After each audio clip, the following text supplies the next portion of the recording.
Everybody, I'm Aune from mechanicalhub.com. We're at the Iowa State Fairgrounds. In this room tomorrow is going to be filled with over 5,000 high school students checking out future career opportunities in the trades. I wish I had something like this when I was growing up. It's going to be awesome. I can't wait to show you around. You're watching American Plumber Stories. Some days I'm working before the sun kisses the sky. I watch the world wake up from the seat of my truck. I'm out here earning my piece of the pie. A good honest buck, no it ain't love. I was taught to do the things I do so I don't depend on anyone. I work hard enough through the year so I play whenever I want. I have more than I deserve, including a wife who says I'm hot. Yeah, it's better than a good life that I got.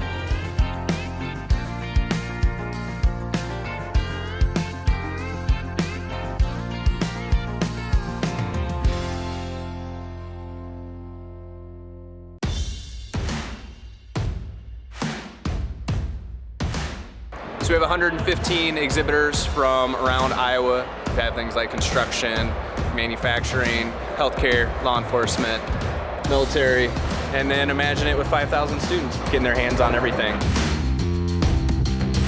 Iowa Skilled Trades kind of started as a workforce development initiative, kind of as, you know, almost like all these other things are popping up like Keep Craft Alive and things like that, which are amazing, but they were very national or very big, and we need something more like localized to Iowa and what we're doing here. And we really wanted to let people know kind of like what are the programs available to them in their area, right? So like when I said I'm from rural Iowa, right, we didn't know what was available to us maybe just 20 minutes away. 2019, we did our first Build My Future event at the fairgrounds in here, and had 2,100 students the first year. You're going to see over 5,100 students from over 120 different Iowa schools. So we've grown a lot in 3 years. We've learned a lot in 3 years. We're going to learn a lot tomorrow.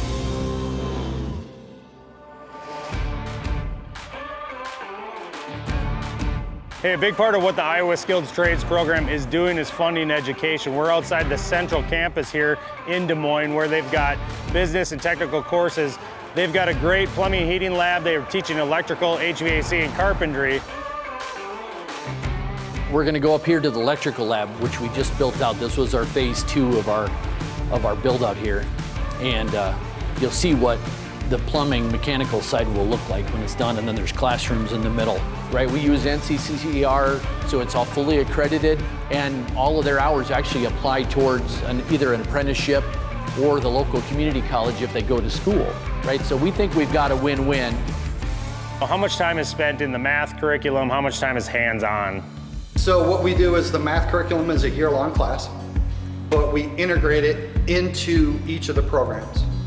So 2 days a week, we spend 45 minutes on math. Okay. The rest of the time is on the plumbing and mechanical systems curriculum. So we're in the lab some days we're in the classroom, but I like to be in the lab at least part of the day, every day.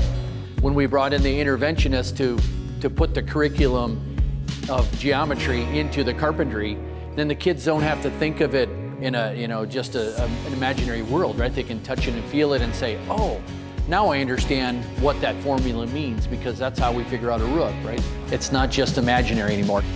My first year here, I came up with the idea of doing a bathroom mock-up. So I asked for the lumber, and I had my plumbing students build the 2 mock-ups that we're seeing here today. That's awesome. And then we started doing all the rough-in plumbing and installed the tub shower surround, the toilet, and the lavatory, and had a working bathroom by the end of the year. Well, and I see you've got gas, you've got water, you've got a water heater, you know, mock-ups, but they could be operational. You're going through the full install. Yes, we are. That's great. We're actually pressure testing each of the systems, the drain, waste, and vent, and the water system before the sheetrock goes up on the wall. That's so cool. I wish I had this when I was growing, coming out of high school, going into the trade. I didn't have anybody in my high school at that level teaching me these kinds of skills or even talking about it. So congratulations, man. You're making a huge difference for a lot of people. Thank you. I appreciate it. All right, today is signing day here at the Iowa State Fairgrounds at the Build My Future event. Thousands of kids from all over Iowa are busing in to learn about the skilled trades. This is going to be awesome. So many of the area schools have shut down their trades program, and the young people don't get an opportunity to experience. So that's why the Iowa Skilled Trades started and formed and moved forward with this event. They're supposed to be picking out their career pathways and they know exactly what they want to do in high school and exactly what they want to do after high school, but yet they've never tried any of these things before.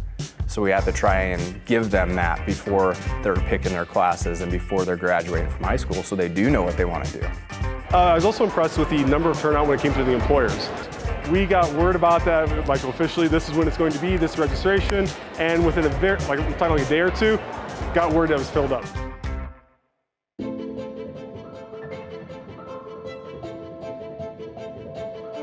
It's called Top Tech University. You're hoping to recruit people into the program directly out of high school? That's the goal, you know. We want to let high schoolers know that there's a world of opportunity out there, that you don't necessarily need to do the traditional way of, you know, high school, college, in-office job. We have such workforce issues across the state, and we are a state that's actually growing. And this is a tremendous opportunity for our young kids. And so the sooner that we can get this in front of them and introduce them to the amazing careers that are included in the trades and construction, and just show them that they can have a career that pays well, that they love, and they have no debt. So this is a good recruiting tool for your local, is that correct? That is correct, yeah. We find tons of kids at the Build My Future events. We started doing it in 2019, and I would say we probably got somewhere between 20 and 30 from this event alone. Wow, already. A lot of them are like on free and reduced lunches, or maybe they're, you know, generational poverty. This could be a pathway for them to be one of the most successful, if not the most successful people in their family as far as wage earnings and things like that go. The students that have come out, most of them already have a job. A lot of our members currently are retiring and they need people to replace them. And so we need students like this to come in. They're definitely interested. They like to hear about the benefits. They like to hear about how much money they're going to make. Day one, they can start making money. They start earning benefits, 401k, all of those things. Like one of our signing day students from last year joined the Carpenters Union, and he already has 2 pensions, right, that he's putting money into. For many years, everybody said, oh, if you don't go on to a 4-year college, you won't be successful. When you get into the building trades, you have a 4-year education. Instead of being $50,000 to $80,000 in debt, you've made over $100,000. I mean, it is a win-win. Business and industry, construction trades, they're so supportive of what we're doing. I think there's like 125 vendors here, over 5,000 kids, and it's going to continue to grow. I can promise you that. I brought 110 high school kids with us today, or from our high school. It's so beneficial. Like some of these guys, one, they've never left our hometown. And 2, to be here with all these employers, what an awesome experience. I've obviously worked for a lot of years and I've never been to a hands-on career fair. So this is, so cool. Everybody should get to experience this at least once. I used a forklifter today for the first time, and I picked up a tire and I placed it. Right there, I did something with plumbing over there. Definitely coming here is a great experience and trying all those things out.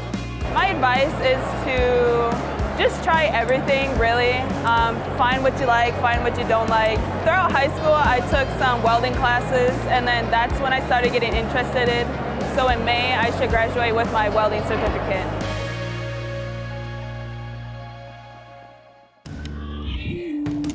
Signing day is, you know, you picture, for everybody who watches ESPN, when your 4- and 5-star recruits for college football go and sign at these top schools, you know, and they've got hats laid out in front of them, and they're like, my selection is whatever, and they put the hat on, and it's a big deal, and parents come, and, you know, the coaches come, and all this stuff. We wanted that for the skilled trades. We already bring thousands of kids to one place. How do we showcase and feature some of these kids and kind of like put a spotlight on them and what they're about to do and make something big out of it? We have to make it as important as we make sports and how we really talk about other things, going on to a 4-year degree. This is as important, if not more, because they can still do that down the road if they want to.